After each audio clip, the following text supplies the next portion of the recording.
Once, these cableless locomotives rolled across America by the thousands, hauling the nation's freight in sleek, matched sets. Today they have all but vanished from the rails, and almost no one knows why. A diesel B unit is a locomotive in every mechanical sense: engine, generator, traction motors, full-size trucks. Except for one thing, it has no cab. There's no seat for an engineer, no windows, no control stand. Instead, B units operate as pure power sources, built to work only when tethered to a lead locomotive known as an A unit. The secret to this teamwork is a 27-pin jumper cable that connects the two. Through this cable, signals for the throttle, reverser, dynamic brakes, sanders, and lights pass from the A unit's control stand to every B unit behind it. The engineer in the front cab moves the throttle, and the entire consist responds as one machine, no matter how many units are coupled together. Inside, the B unit's prime mover and electrical gear are identical to those in the A unit, delivering the same horsepower and pulling strength. But without a cab, a B unit can never lead a train, run alone, or be dispatched independently. It's a locomotive designed for one job: to multiply horsepower under the command of a single crew. This arrangement made sense when railroads needed raw power above all else, and it set the stage for the diesel era's most iconic train formations. Across the American landscape of the 1940s and 50s, the sight of a 4-unit covered wagon consist an A unit leading 2 B units in the middle and a trailing A became almost inseparable from the idea of modern railroading. These streamlined diesel sets, their stainless steel sides glinting in the sun, dominated main lines from Chicago to Los Angeles. Period advertisements boasted of their power and reliability, promising a new era of speed and efficiency. Photographs from the time capture endless ribbons of F units hauling freight through mountain passes, the signature ABBA formation stretching into the distance. In trade magazines and railroad calendars, these boosters were not just hardware, they were icons. For a generation, the B unit was as much a symbol of progress as the jet airplane or the interstate highway. Railroad museums today preserve these sets as living artifacts, and curators speak of them with a kind of reverence. As one curator puts it, to understand the golden age of diesel, you have to picture the B unit, not as an accessory, but as the beating heart of the train. Railroads in the 1940s faced a simple equation: move more freight, spend less money. Steam locomotives demanded large crews and constant upkeep, but diesel power promised a new way forward. The B unit fit perfectly into this equation. By leaving out the cab, railroads got all the horsepower of a full locomotive at a lower cost. There was no need to pay for extra control stands, windows, or crew comforts, just raw pulling power, designed to follow orders from the lead unit. Crew wages were a major concern. With steam, every locomotive needed its own engineer and fireman, but a single diesel crew could command an entire string of units, thanks to multiple unit control. This meant that a 4-unit consist, with 2 B units in the middle, could move as much freight as several steam engines, but with just one crew on the payroll. A 1948 study on the Pennsylvania Railroad found that switching to diesel power cut annual crew costs by nearly 40%, saving over $200,000 a year. As one procurement planner wrote at the time, every B unit is horsepower without a paycheck. For railroads trying to stretch every dollar, the choice was obvious: buy more boosters, run longer trains, and let a single crew do the work of many. On the rosters of America's largest railroads, B units weren't just an occasional sight, they were a fixture. By the early 1950s, nearly a third of all F-Series locomotives built by EMD were B units. Santa Fe ran 247 F7 boosters alongside 215 cab units, while Union Pacific kept 90 F3B units in active service, matching their cabbed fleet nearly 1-for-1. Southern Pacific's inventory listed 236 F-7B units, supporting the railroad's massive push for dieselization. These numbers weren't limited to a single region. From the Pennsylvania Railroad in the east to the Santa Fe and Union Pacific in the west, the pattern held. On many western lines, B units made up 30% or more of the diesel fleet. Timetables and yard charts from the era routinely assigned ABBA sets to the heaviest freight runs, and company order books confirm that railroads bought these boosters by the hundreds. As one historian notes, if you looked at a freight train in 1955, odds are a B unit was somewhere in the lash-up. The scale was so large that, for a time, it seemed impossible to imagine mainline freight without these cabless powerhouses. By the mid-1950s, a new question haunted railroad boardrooms and trade journals alike. Was sheer horsepower still the ultimate goal, or had the rules of the game changed? As freight traffic grew more complex and routes demanded faster turnarounds, railroad managers began to look beyond brute strength. The conversation shifted from how many tons a train could pull to how quickly a locomotive could be reassigned, serviced, or swapped between jobs. An editorial in Railway Age from 1954 captured the mood, saying the modern fleet must be as interchangeable as the cars it hauls.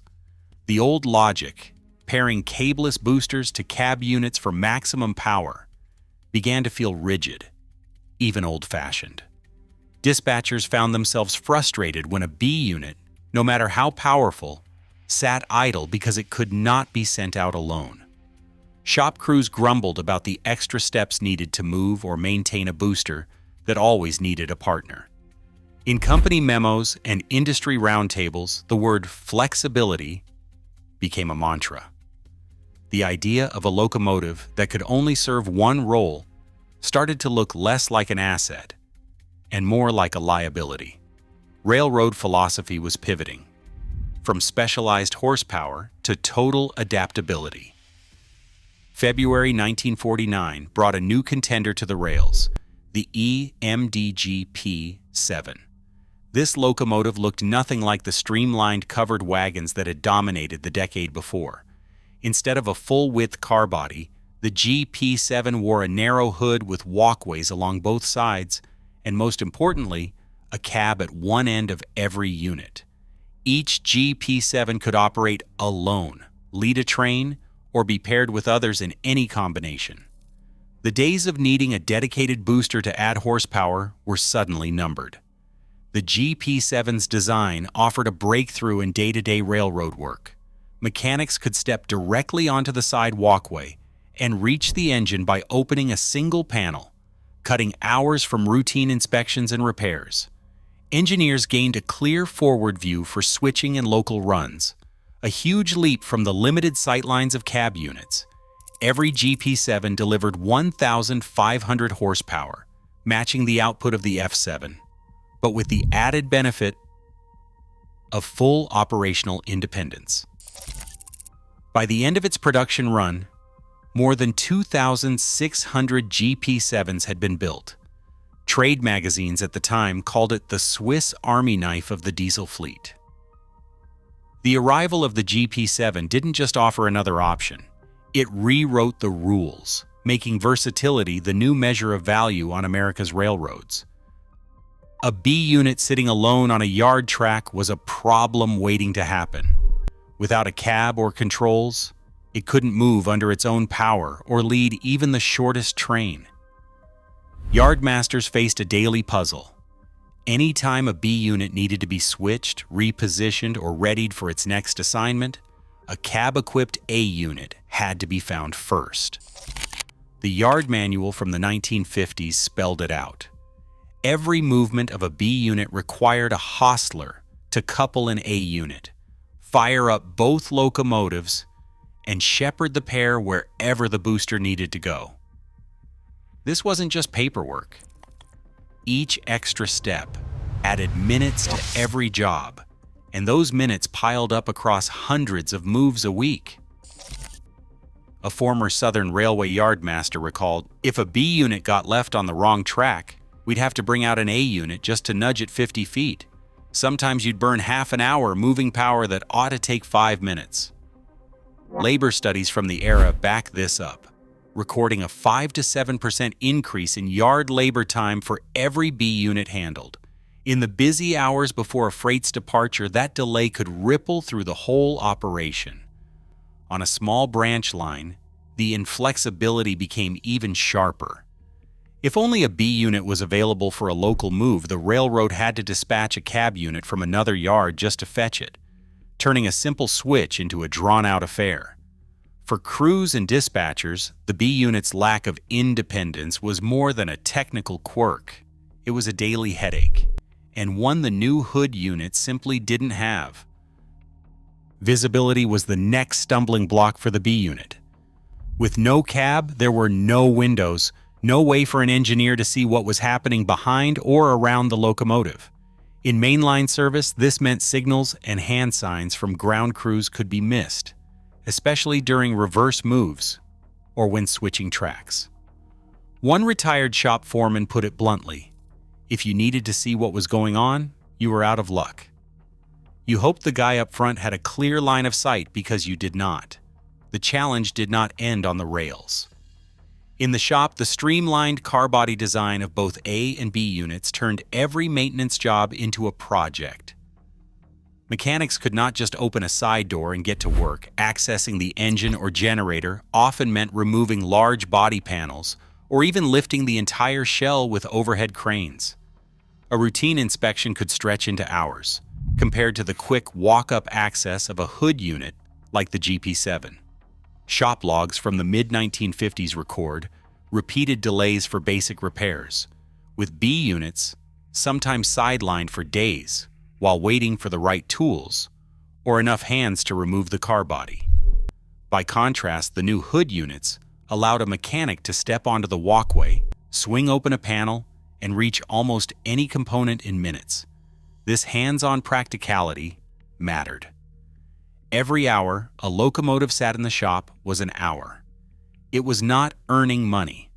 The B unit's closed-off design, once seen as sleek and modern, became a daily source of frustration for crews who valued speed and simplicity over style. Dealer price lists from the mid-1950s tell the story in black and white. The supposed savings of a B unit, once a selling point for every railroad accountant, evaporated almost overnight. When the EMD GP9 arrived in 1954, its price hovered between $125,000 and $175,000 per unit, depending on options and order size. By comparison, a 3-unit set of F-Series cab and booster locomotives, an ABB combination, cost about $300,000 total, with each unit priced around $100,000. For years, this made the B unit a bargain. You could buy horsepower without paying for another cab or control stand. But the math changed. The GP9 was a full road switcher with a cab, ready to lead any train or work alone. Railroads could buy 3 GP9s for about $450,000, and each one could be assigned to any job, anytime, without the limitations of a cableless booster. Maintenance costs were nearly identical, since the core machinery was the same. Suddenly, the B unit's only real advantage, cost, was gone. As one procurement officer wrote in a 1956 memo, "Why buy a unit that can't pull its own weight in every sense?" With the price gap closed and flexibility now the rule, the economic argument for B units collapsed. Railroads stopped ordering boosters, and the existing fleets began to shrink. The booster, once a symbol of efficiency, had become redundant, outpaced by the very machines that shared its DNA. By the early 1960s, whole fleets of B units began vanishing from railroad rosters. Withdrawal orders moved quickly as railroads shifted their spending to the new generation of hood units. Company records from Santa Fe show that dozens of F7B boosters were pulled from service in a single year, with 45 units traded in for credit on new GP9 locomotives in 1962 alone. Union Pacific exchanged 90 F3B units for a fleet of 50 GP7 locomotives before 1961, swapping out cableless power for flexible, cab-equipped engines. The trade-in credit system, introduced by EMD, offered railroads about a quarter of a new locomotive's price in exchange for each retired booster. This incentive accelerated the purge. Scrap yards filled with rows of stripped-down B units, their stainless panels stacked like dominoes waiting for the torch. Photographs from 1965 capture the scale. Once iconic boosters lined up for dismantling, numbers chalked on their flanks. A historian sums up the moment. You could walk a mile of deadline and see nothing but B units, waiting for the end. The railroads weren't just updating their fleets, they were erasing a way of thinking about power. Some B units managed to sidestep the scrapyard, but only by finding new roles far from the main line. In the 1970s, Burlington Northern launched a program to convert surplus F-Series boosters into slugs. A slug is a locomotive stripped of its engine, leaving only the traction motors. Instead of making its own power, a slug draws electricity from a connected mother locomotive. This setup works best at low speeds, where extra tractive effort is needed for switching heavy cuts of cars in yards. The mother locomotive and the slug act as a single machine, with the slug's wheels helping to push or pull loads that would otherwise require more powered units. For many retired B units, this was a second life, quiet, slow, and hidden from the spotlight of mainline freight. In the modern era, the cableless concept made one last appearance with the EMD GP60B. Built in 1991, only 23 of these units were ever produced, all for the Santa Fe. Like their ancestors, GP60B units had no cab, no controls, and depended entirely on a lead locomotive for operation.